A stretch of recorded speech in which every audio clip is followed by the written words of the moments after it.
फक्त बोलण्यासाठी लाडकी बहीण आहे, पण लाडक्या बहिणीसाठी या सरकारने कसलीच भाववाढ अशी आहे की ती कमी केलेली नाही, ती दिवसेंदिवस वाढत चाललेली आहे. जर तुम्ही लाडकी बहीण म्हणून घेता तर लाडक्या बहिणींचे तुम्हाला प्रश्न सरकारला दिसत नाहीये का?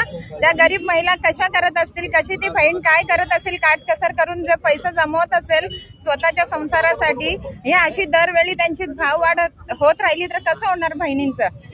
आणि उद्या महिला दिन आहे, तर महिला दिनाच्या निमित्त त्यांनी ही मोठी भेट सरकारने जर दिली आहे भाववाढ करून, तर ह्या सरकारला आणखीन बोलायचं तरी काय आपण सर्वांनी महिलांनी? आणि काय करणार आहेत? आताशी 8 दिवस झाले आहेत, तर भारताचे आणि महाराष्ट्राचे आपले हे हाल आहेत. आणखीन पुढे युद्ध चालू राहिलं तर काय करणार आहेत हे सर्वजण? गृहिणींचं महत्वाचं असतं ते बजेट. घरचं बजेट सांभाळत असताना या छोट्या मोठ्या गोष्टी ज्या आहेत या सगळ्यांचा खर्च बघावा लागतो. मात्र हे बजेट आता कोलमडणार आहे. गृहिणींच्या माध्यमातून जी दरवाढ आहे किंवा 1,500 रुपये जे मिळतात त्यातले देखील तो देखील आता पुरेसा पडणार नाहीच पडणार आहे. ते 1,500 द्यायला देत आहेत, पण त्याच्याने महागाई एवढी वाढून ठेवली आहे का 1,500चं 5,000 वसूल पण करतोय सरकार आपल्याकडून.